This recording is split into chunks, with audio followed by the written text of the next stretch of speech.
Shastanga Dandot Pranams at the lowest feet of our spiritual masters. Nitlavishtam Vishnupad Shivam Bhaktivedanta Shri Narayana Goswami Maharaj Shri Gurudev. Nitlavishtam Vishnupad Shivam Bhaktivedanta Shri Narayana Goswami Maharaj Shri Gurudev. The entire Rupanakari Guru Varga, Lord Arjun, Lord Dimiti Sannyasa, and all the Vaishnavas and Vaishnavis present today. So Prabhuji is in there in the kitchen, cooking for Advaita Saptami. Tomorrow is the appearance of Sri Advaita Acharya, So therefore he's there cooking. And Swami Prabhupada, your Guru Maharaj, he had a very good saying. Make the best use of a bad bargain. So all of you have a bad bargain now. No. Like sometimes some of our God brothers, they're saying, oh, he's not speaking Shabda Brahma. He's speaking something which is except Shabda Brahma. So now we'll have to listen to something which is except Shabda Brahma. Anyhow, we'll continue listening from Brihad Bhagavatamrita. So where did we stop last time? Does anyone remember? Maybe refresh your memories a little. And remind me also where we stopped last time. Remember, any of you? Okay, no problem. We'll revise again from here. So last where we stopped was Krishna, he wanted to write a letter to Uddhav. He wanted to write a letter to the Brajavasis, and he wanted Uddhav to deliver that letter. So then Uddhav, he told Krishna about what the Brajavasis are experiencing in their separation from you. He's saying that how Nanda, when he returned from Mathura, then what did he bring? I've told this katha like maybe 4 or 5 times now. When Krishna had Nanda Baba return to Mathura, returned to Braj from Mathura, then what did he give with Nanda Baba? He sent something at least. No, what did he send? And? Yes.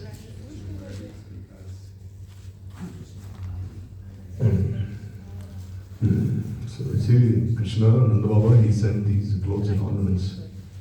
Krishna gave these clothes and ornaments to his son.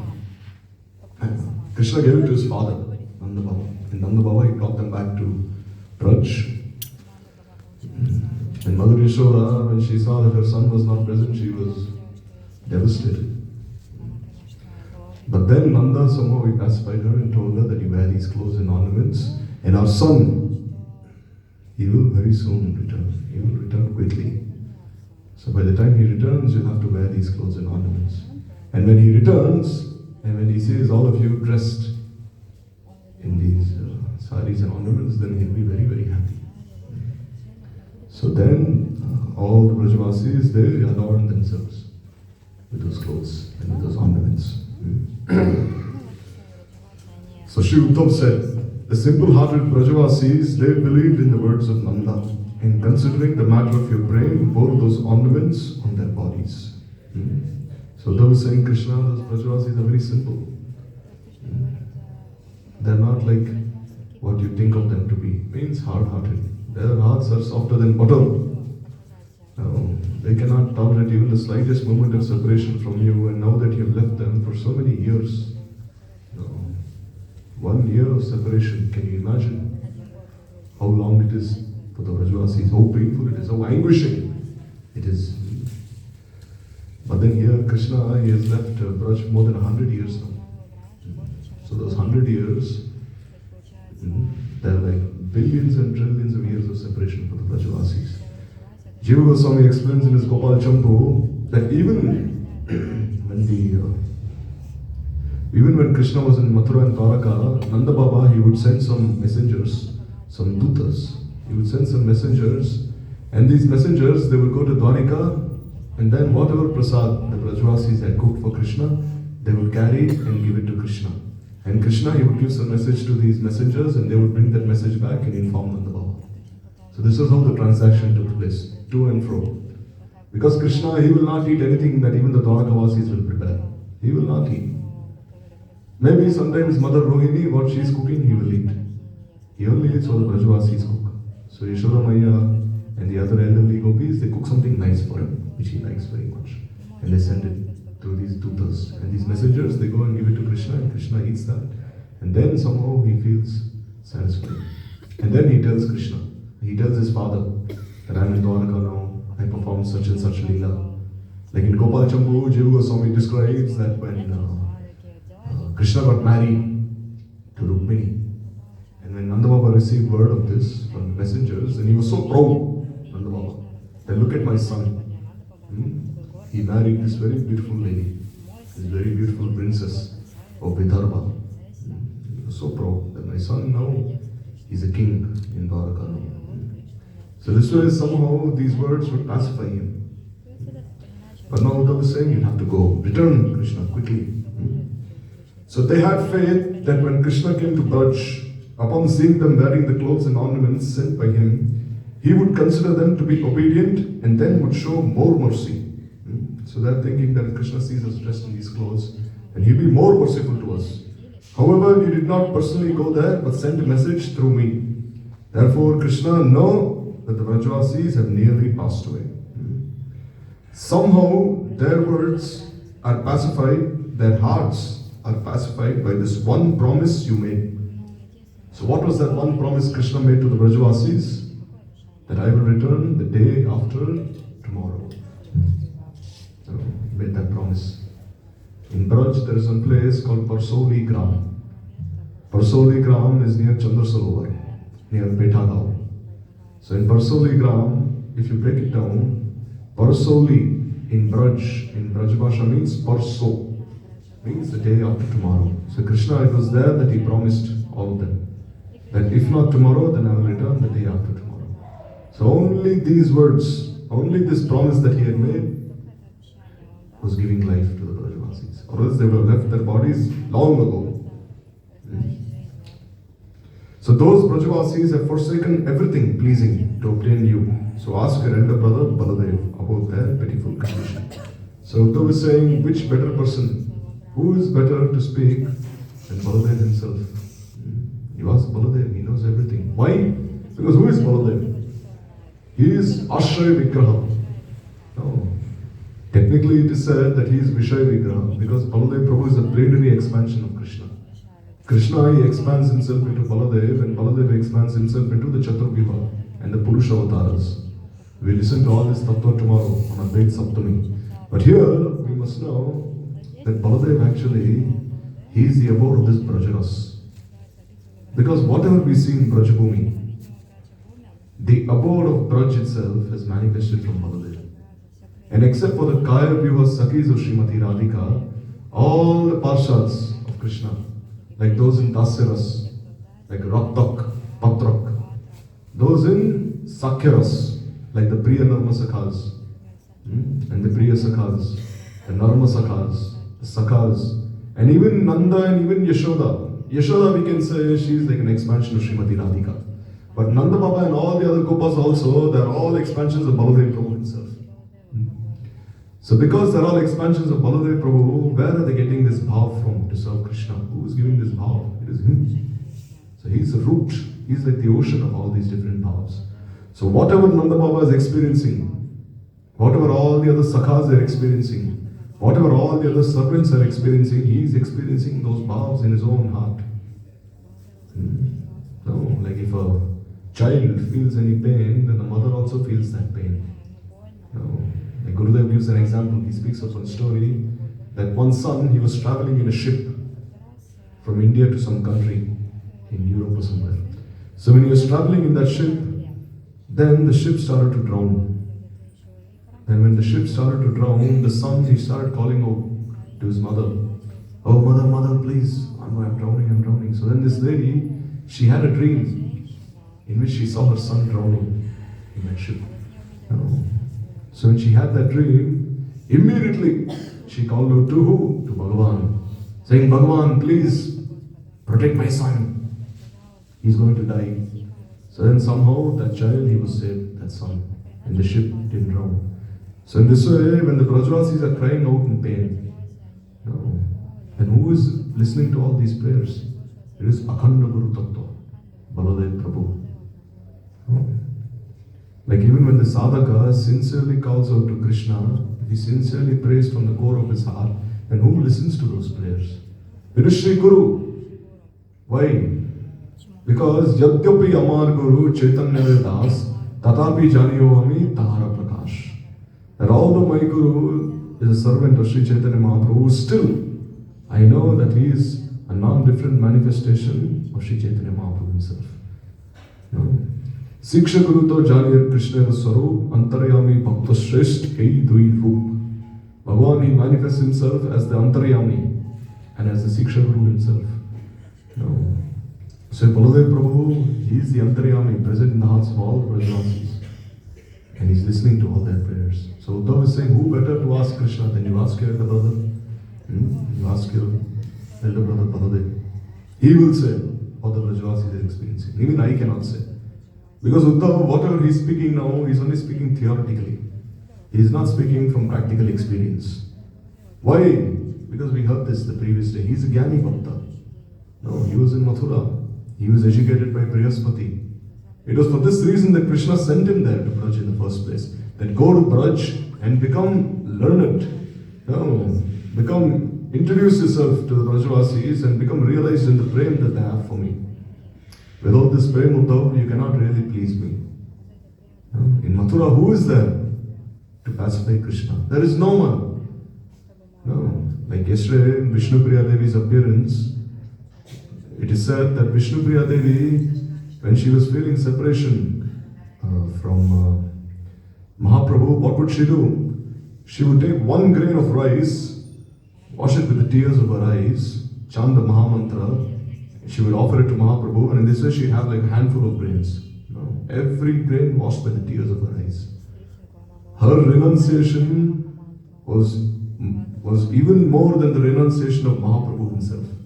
We think that Mahaprabhu was very renounced. No. Mahaprabhu, he would not accept even this oil brought by Jagadananda Pandit. He said, oh, you're giving me this oil. It means after some time I'll have to get myself a masseur as well. One lady will have to come and massage me with this oil.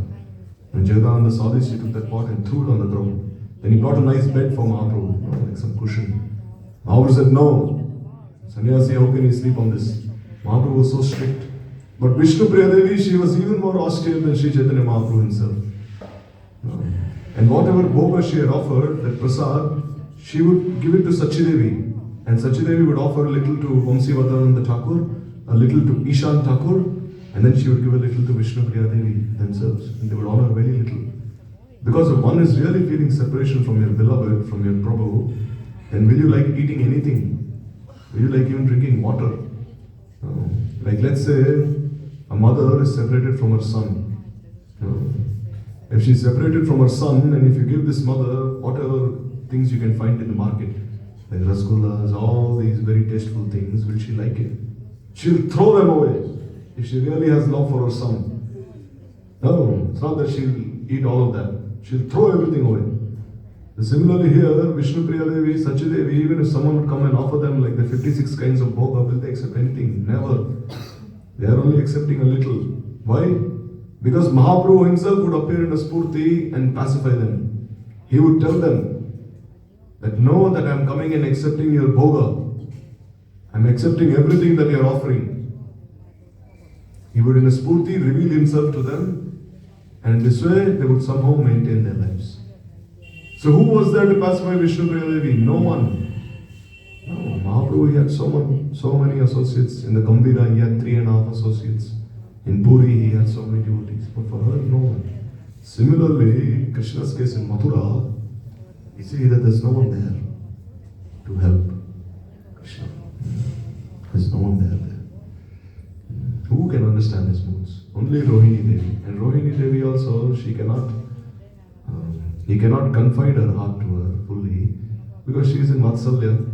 How can he speak about the gopis to Rohini Devi? He cannot. So he said, Uddhav, you are samjatiya. Means you have my moods to some extent, so kindly go and learn something. And he was like, in English they say flabbergasted. No, flabbergasted means astonished. No, overwhelmed. No, he was completely overwhelmed. So Uddhav was saying, Prabhu, I cannot ask your elder brother Baladev. So then Baladev, he speaks. So then when Uddhav was speaking about the separation that all the Brajvasis were feeling, then all the ladies of Dwarika, they covered their faces with a cloth and they lowered their heads and started weeping in separation. Like you see here, Rukmini, Devaki, Satyabhama, all of them, they began to shed tears from their eyes. And seeing this, even Krishna, then what did he do? He also started weeping. So now he's telling Uddhav to bring some ink and a paper because he's going to write something, addressing the Brajavasis. So having intense prem towards the Brajavasis, Krishna wrote an assuring, affectionate letter to send to Braj by his own lotus hand. He's saying, my dear Brajavasis, please consider that I have all but returned to Braj, having finished the work that I began here. So what is that work? Paritranaya sadhunam vinashaya cha dushkritam dharma samsthapanarthaya sambhavami yuge yuge. And I've come to destroy all the demons, all the Rakshasas, and to protect the sadhus. So now that one or two demons remain, I've returned back to Braj immediately. So then, as Krishna was about to write this letter, Uddhav began to weep so much. He understood the sentiments of the hearts of the Brajavasis. Therefore, with a show of confidence, he began to speak. And as Krishna was like, Krishna could not even write the letter in the first place. No, his hand was shaking. His hand was trembling. How could he write? He could not even write. No. Like when Radharani would write a letter to Krishna, then as she would just write Ka, then what would happen? She would fall unconscious on the ground. She could not even write Krishna's name fully. No. So here also Krishna, he cannot even write, his hand is trembling. Mahaprabhu, when Mahaprabhu was absorbed in the mood of Srimati Radhika, he could not even utter the name of Jagannath. He would say Jaja Gaga, Jaja Gaga. He could not even say Jagannath fully. No. Like the example is given that Rupa Goswami, when he's absorbed in the services of Sri Radha and Krishna, when he's chanting the Mahamantra, he cannot even say Hare completely. He just says Ha, and by the time he can say Re, he falls unconscious. So then where is the question of Rupa Goswami chanting 1 lakh Harinam then? No. Because when Srinivasa Acharya says Sankhya Purvaka Nama Gana Nativi Kala Vasani Krito Nidrahara Vihara Kadi Vichito, this means Bhaya Dasha. No. Because we see that for a Rasik Bhavuk Bhakta, he has 3 stages of consciousness. What are they? Ardha Dasha, Antar Dasha, Bhaya Dasha, and Ardha Antar Bhaya Dasha. There are 3 stages of consciousness. So when the Goswamis are in Bhaya Dasha, means when they're in the external consciousness, when they're conscious of the world around them, then they can chant their 1 lakh Harinam, or even more than that. Then they can go on parikrama, then they can have darshan of all these Leela-sthalis, offer their Dandavat parikrama, and then write books. They can do everything when they're in their Bhaya Dasha. External awareness is present in them. And then when they're in this Ardha Antar Bhaya Dasha, means half internal, half external consciousness. At that time, they're also absorbed in the Leelas of Radha and Krishna, and also they're absorbed in the world around them. No. To some extent. When they're completely in Antar Dasha, then they have no clue where they are. Absolutely no clue. No.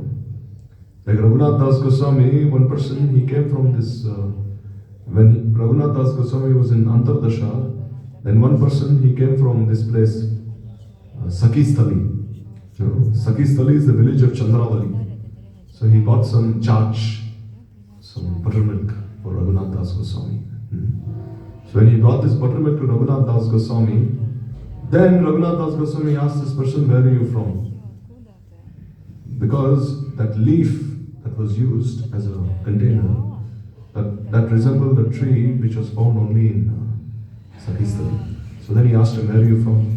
He said, from Sakistali. Immediately he took a stick and he wanted to beat him. Because he was thinking he's from Chandravali's side, from the side of the Vipaksha gopis. So in this way, this is Antar Dasha. And then when he returns to Bhaya Dasha, then he realizes, oh, what have I done? That person is from this place and I chased him away with a stick. This is not proper. So here, what I meant to say was that when they are always in this Antar Dasha, then there's nothing they can do. They're helpless. When they're in Antardasha, is there any time for them to follow Ekadashi? Follow any of these tithis? Nothing. They're only absorbed 24 hours a day in the leelas of Radha and Krishna, in these Ashtakanya leelas. So therefore, here Radharani being absorbed in Antardasha, she fell to her own unconscious. So here the same thing is happening to Krishna also. He cannot even write. The question sometimes arises, why didn't Mahaprabhu write any book? No. Many people have this question. Because we see that Mahaprabhu is Bhagavan himself. But the only literary contribution we have heard of Mahaprabhu is what? Sikshastakam. And maybe a few shlokas here and there. No.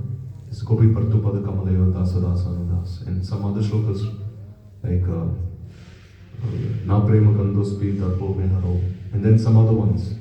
Like maybe like some handful of shlokas. Why did he write? Because he's always absorbed in Radha Bhav. No. Because to write a book, you'll have to be in a stage which is neutral. Tathastha. Only a person who is in this Tathastha stage, he can write a book. Whereas if one is completely absorbed in the Leelas of Radha and Krishna, when will he even have time to return to his external consciousness and write books? He cannot. So Mahaprabhu, he was only absorbed in this Gambhira Leela the whole time. He didn't have time to write all these books and all of these things. Therefore, he empowered the Goswamis.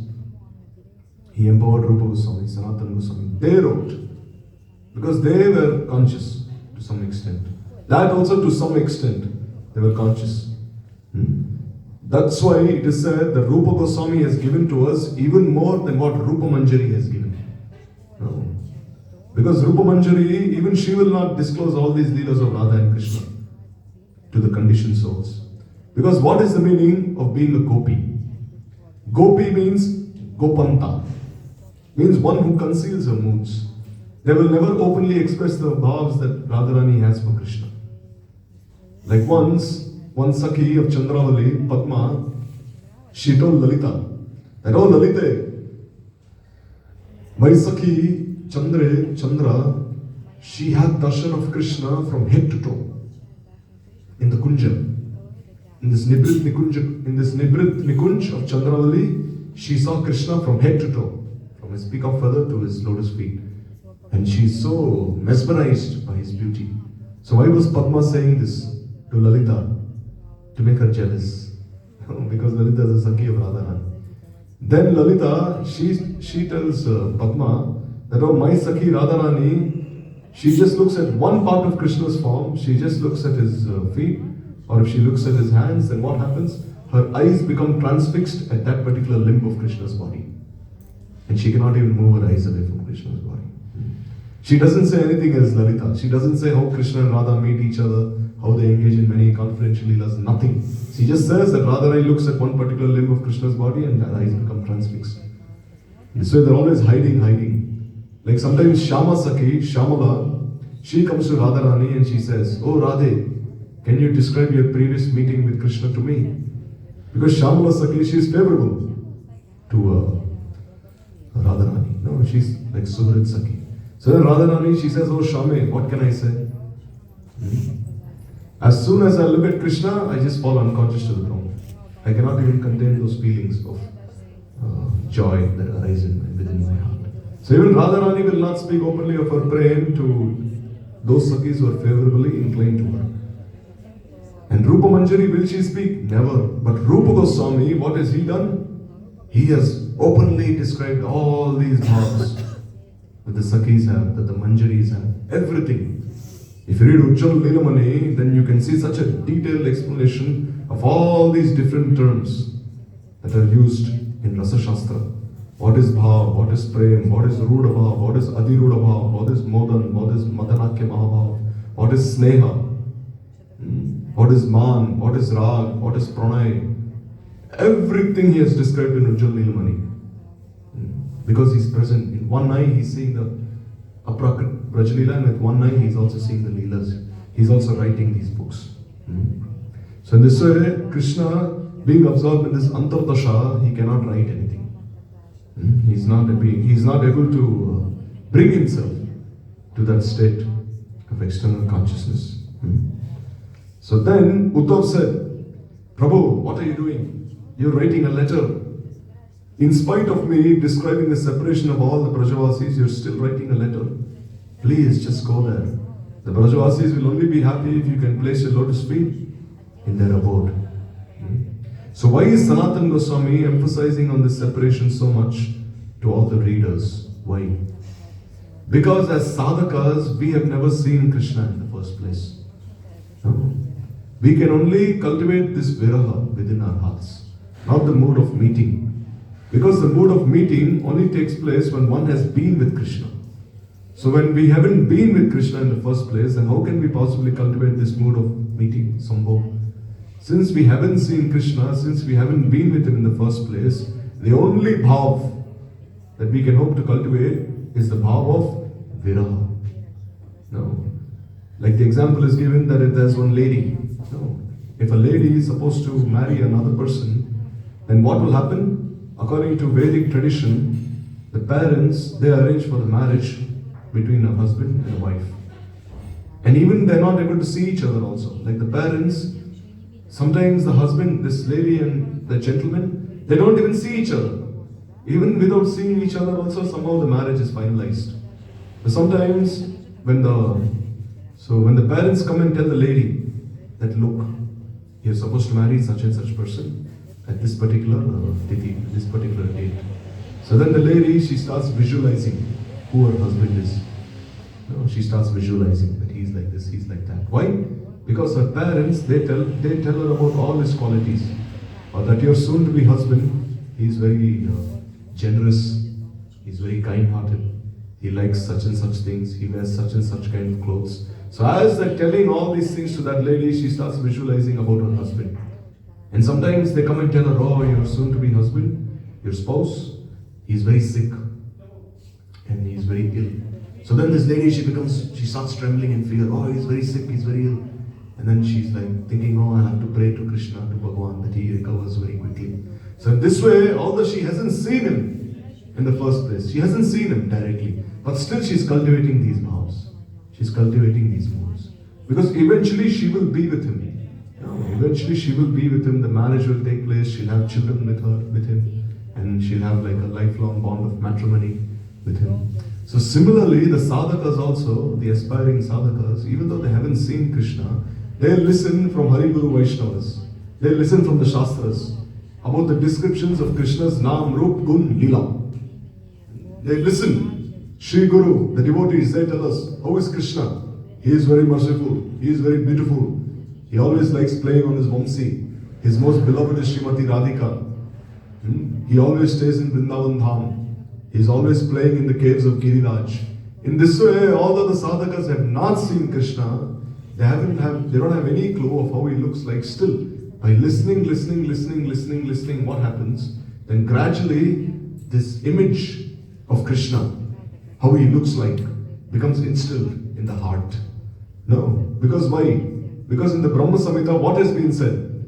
Premanjana Charita Bhakti Vilochanena Santa Sadaiva Hridayesha Vilokayanti Yam Shama Sundaram Achinta Guna Sarupam Govindamadi Purusham Tamaham Bhajami. And this Prem Anjan, when the salve of Prem is applied on the eyes, then gradually, by those eyes which are smeared with the salve of love, with the salve of Prem Anjan, then they can visualize who Krishna is. Or else, how can we see Krishna? No, how can we possibly see him? No. In one class, Gurudev was saying that even deity worship, deity seva, if the pujari is not very careful in his deity worship, he is actually performing Arop Siddha Bhakti. Even deity worship, Gurudev said this in class. Why is it called Arop? Arop means what? Arop means you're superimposing something. No. So here, you have been told by Sri Guru, you have been told by the devotees that the deity is Krishna himself. So for the sadhaka who doesn't have such realization, he is superimposing the personality of Krishna within the deity. And then he is performing his services accordingly. He is not realizing that the deity is Krishna himself. Rather, he has been told by the devotees that the deity is Krishna himself and perform his services accordingly. So then he is coming in front of the deity and he realizes, all right, they're telling me the deity is Krishna, so then he superimposes that conception of the deity and then he starts serving accordingly. And then gradually, from that Arup Siddha Bhakti, he rises to Sangha Siddha Bhakti, and from Sangha Siddha Bhakti, he rises to Swarup Siddha Bhakti. No? So in this way, that's how the evolution of consciousness takes place. So therefore, what was I saying, the original point?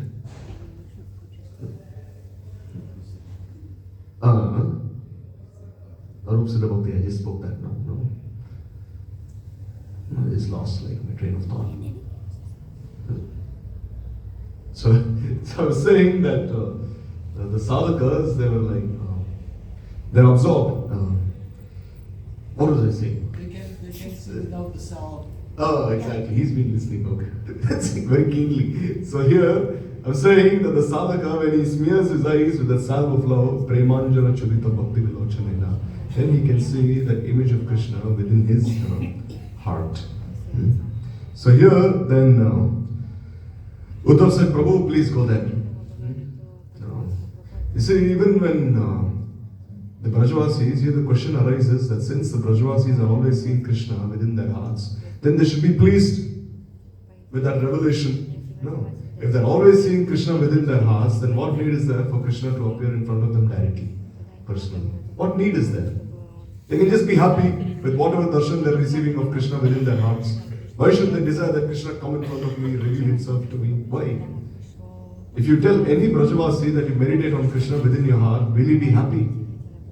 If you tell Srimati Radhika that, oh Radhe, Krishna is everywhere, meditate on him within your heart and he will give you darshan, then this will be like a curse for Radharani. She's like, who is this person who has come in front of me? He's my enemy. How can he even speak such words?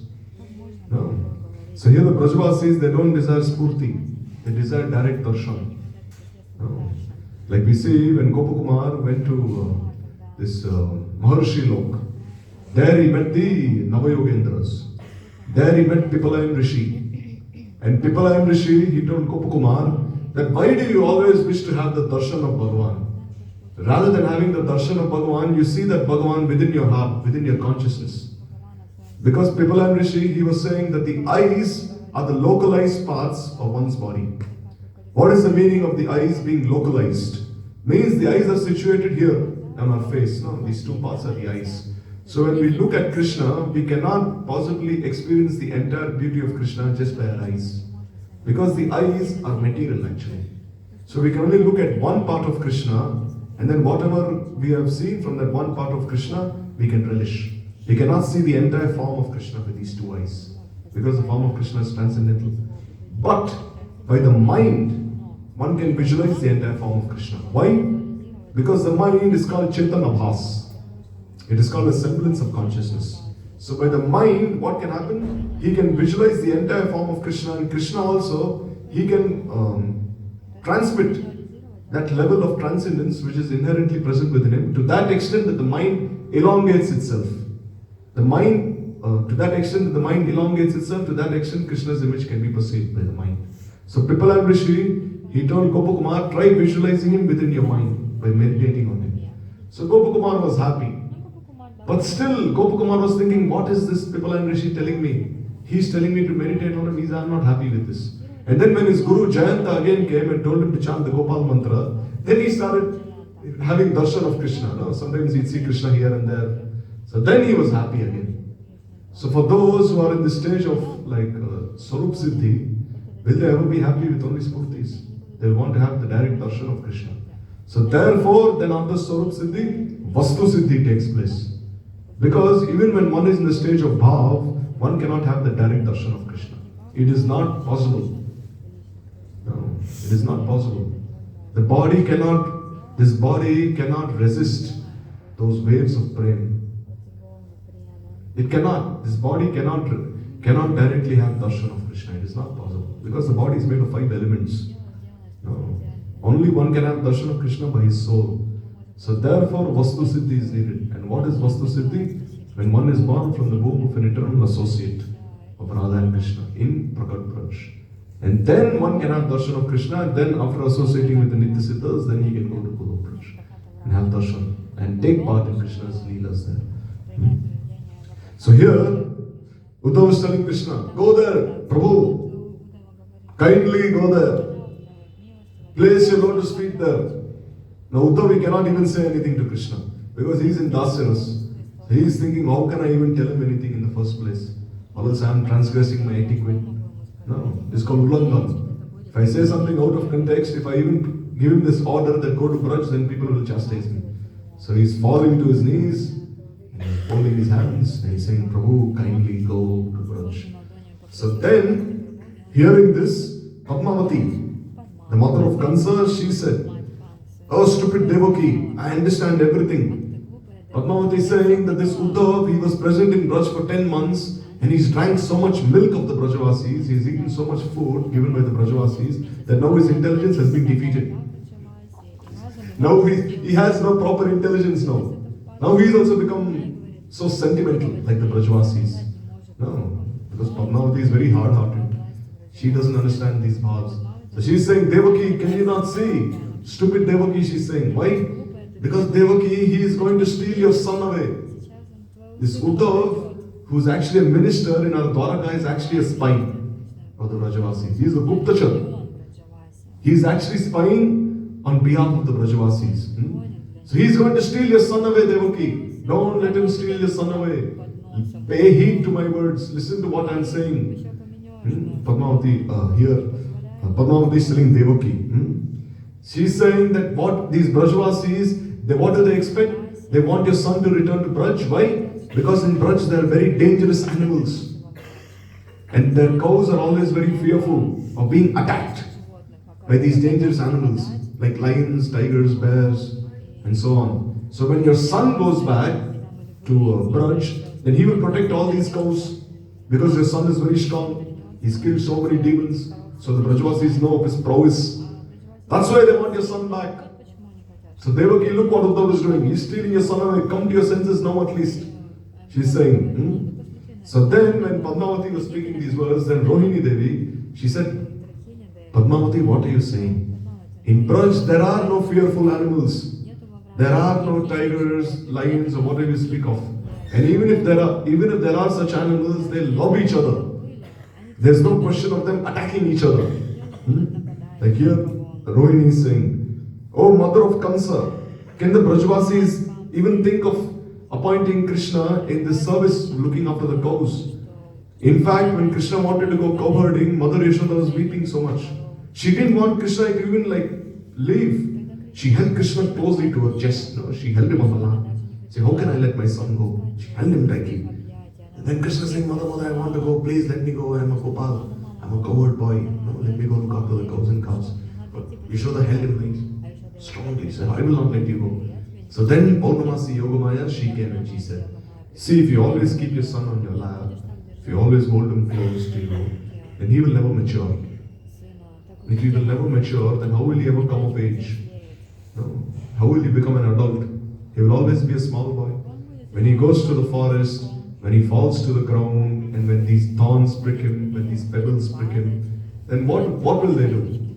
They will make him realize about adulthood, about these teenage years that are about to appear within him. So let him go. Let go of his son.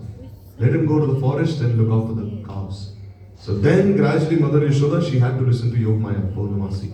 Because Purnamasi Yogamaya, she is like the guru of all the Brajavasis. So then gradually, very slowly, she let go of Krishna. And then Krishna, he started sliding down. Like she held him close and Krishna, he started sliding down this way. And gradually he started taking baby steps. He went out of the house and Mother Yashoda ran behind him again. Saying, hey Gopal, where are you going? Hey Kanaya, come back. And then again Krishna, he said, Mother, please stay back. And then again, she followed him all the way to the border of the village. Krishna had left, like Gokul, gone so much further ahead. Again she came there following him. And then Krishna, he fell at the feet of Mother Yashoda. He said, Mother, please don't do this. I'm in good hands. I'm in the hands of my sakhas. So kindly go back. And then Krishna, he went there. So here, Rohini is telling Padmavati that Yashoda, she did not even want to leave Krishna in the first place. And you are saying that Yashoda wants Krishna to look after the cows. Don't speak like this. And even when it's evening, when it's the time for Krishna to return from cow herding, then what happens? All the Brajavasis, they come out of their homes. None of them are in their homes.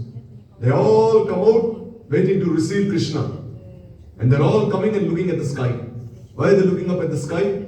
Because when Krishna comes with these lakhs of cows and calves, then what do? These cows are like, they're walking, they're like coming very slowly, and there's so much dust raised from their hooves. And all this dust is seen in the sky. So they're looking for this dust cloud. All the Brajavasis, when will he come? When will he come? And as soon as Krishna comes, all the Brajavasis, it seems their life air has returned to them. Their very lives have returned to them. And Padmavati, you are saying that they're making Krishna just look after the cows. So then, here Rohini is saying, when Krishna enters the shadows of trees and cannot be seen by the Sakhas, they shout out, "Oh Krishna, Krishna, where are you?" Like sometimes Krishna and the Sakhas, they play hide and seek. No, sometimes Krishna, he hides somewhere. And the Sakhas, they're looking for him everywhere. And when Krishna is not to be seen for 2-3 minutes, then it seems they're going to die at any moment. And then only when Krishna returns and embraces his Sakhas, then it seems like their lives have returned to them. Without the darshan of Krishna, even one day seems like one night of the cosmic deluge. Mahapralaya.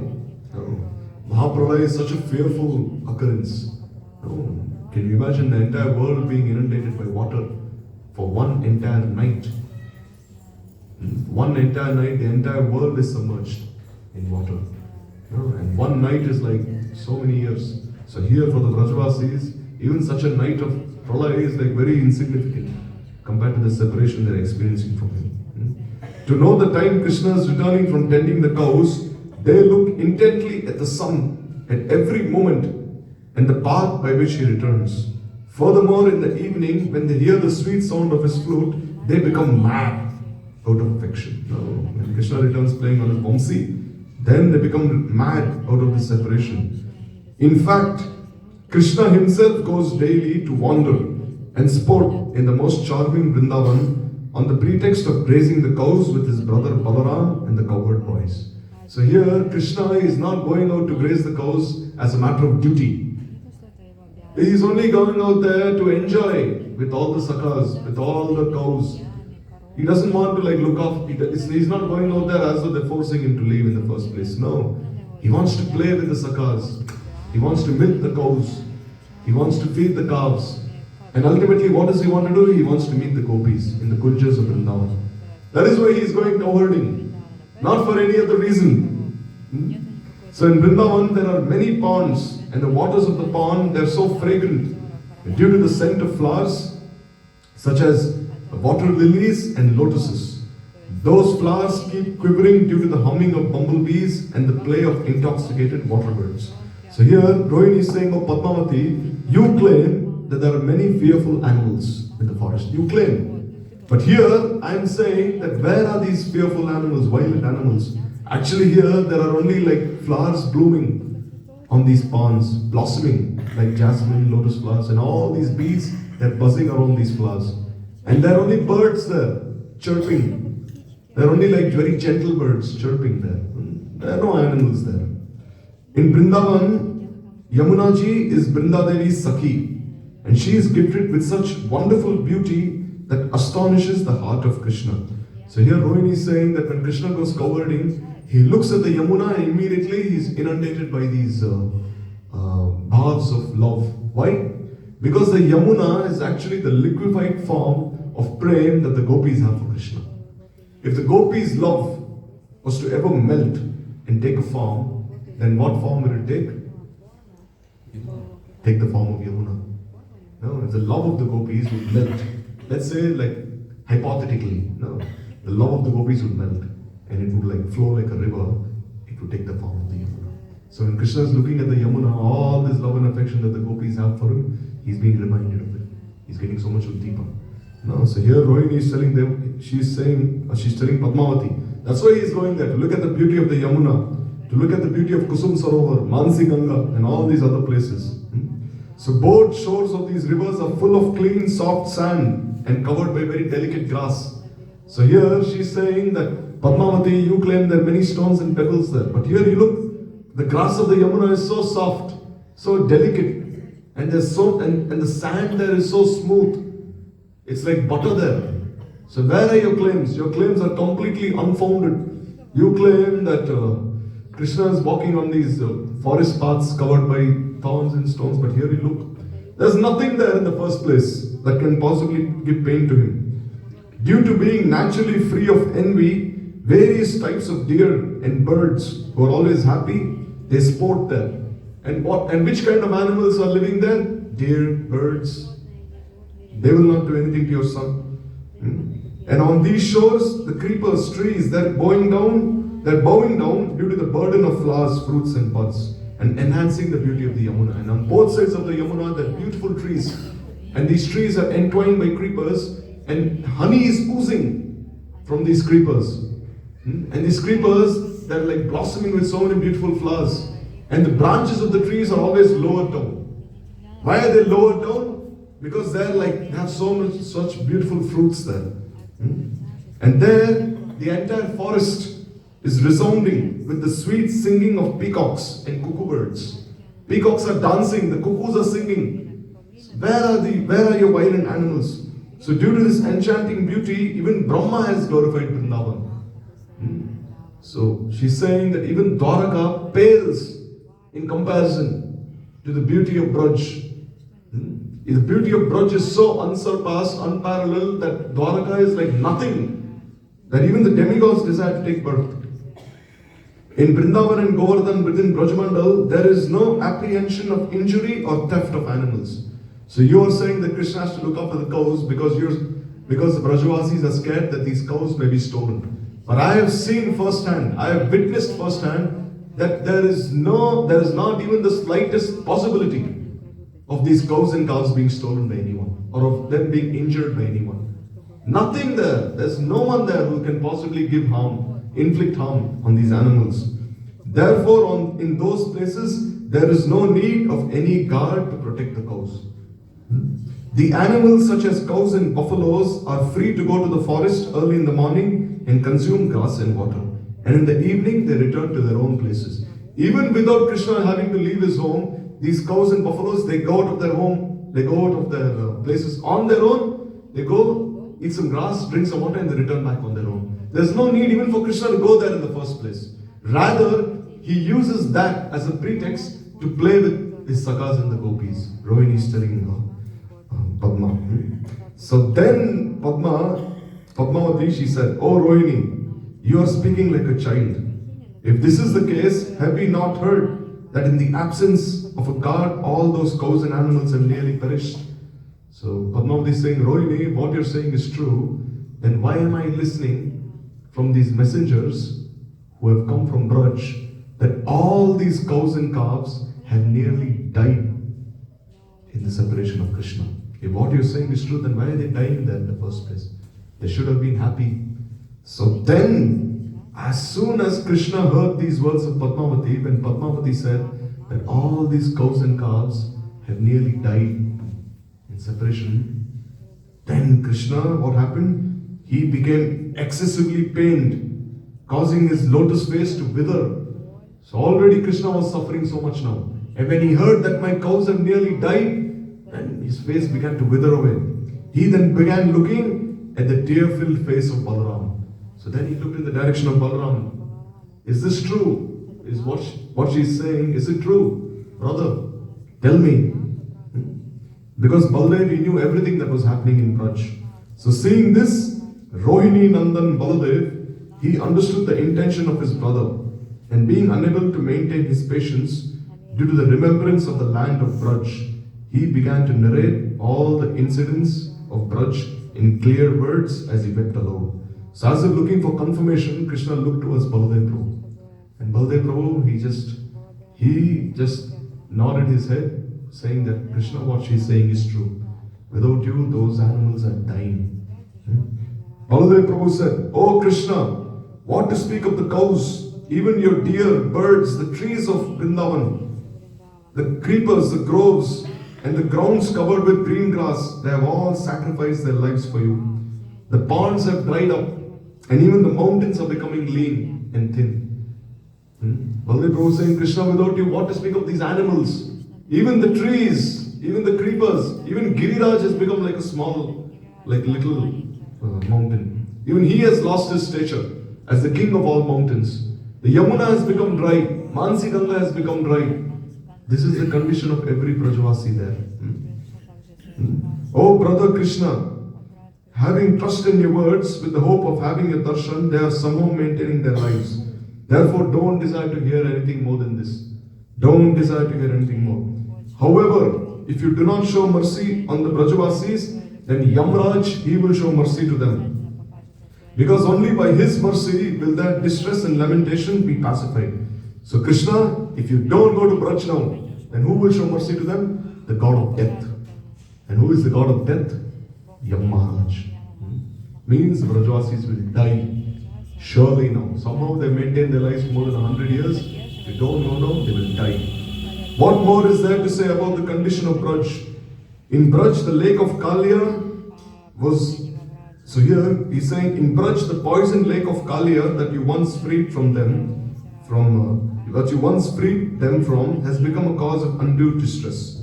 So here Baladev is saying that even Kalia Hrid, when the Brajavasis look at Kalia Hrid, they become so pained. Why?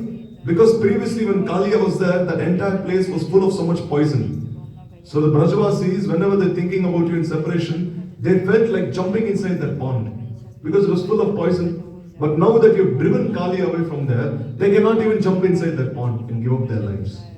Because it's free of poison and also there's no water there in the first place. So how can they give up their lives? So this is Baladev Prabhu. Now gradually he will start speaking many words. Now we'll stop here, time's out. Now we will start describing all these very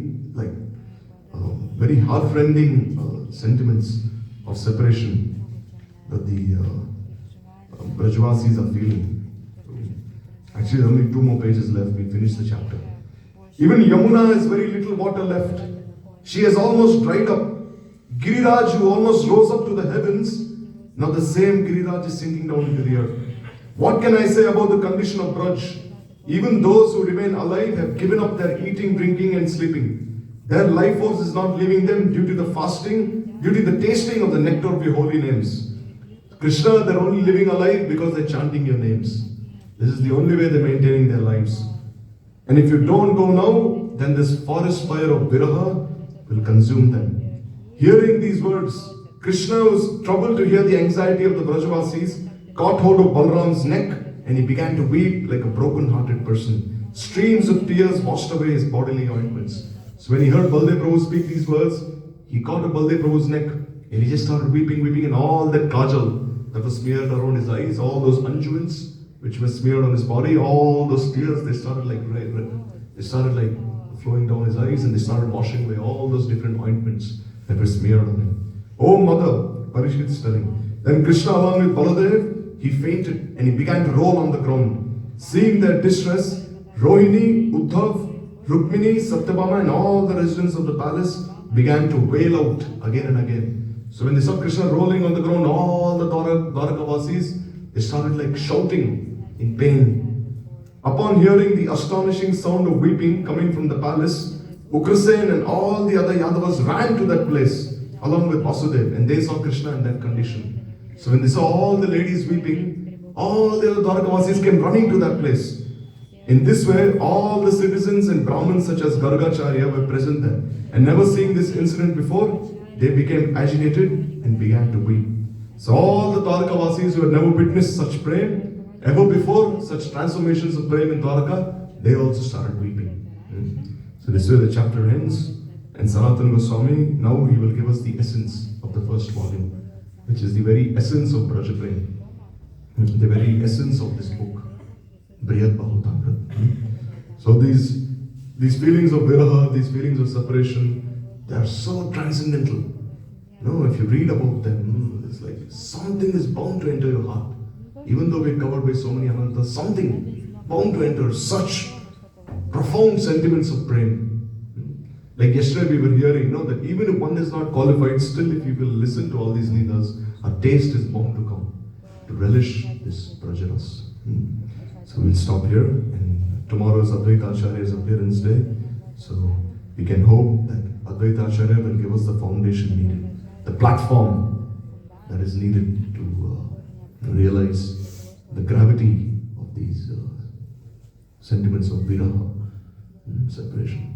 Vancha kalpatarubhisya kripa sindhubheva cha patitanam pavanebhyo vaishnavibhyo Sri Sanatana Goswami Pad ki jai, Brihad Bhagavatamrit ki jai, Shri Gurudev ki jai, Prabhupada Prabhupada ki Ant Koti Vaishnavrind ki jai, Nitai Bhaktivedanta.